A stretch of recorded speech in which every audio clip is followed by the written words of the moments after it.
अस्सलाम वालेकुम नाजरीन, पाकिस्तान फूड गाइड की एक नई एपिसोड में खुश आमदीद।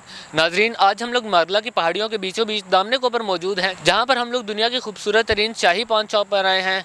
आइए आपको भी इसकी खूबसूरती दिखाते हैं और ख़ुद भी इंजॉय करते हैं।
तो नाजरीन, आप लोगों ने देखा आज हम लोग इस्लामाबाद में दामने के ऊपर शाही पान शॉप पर आए।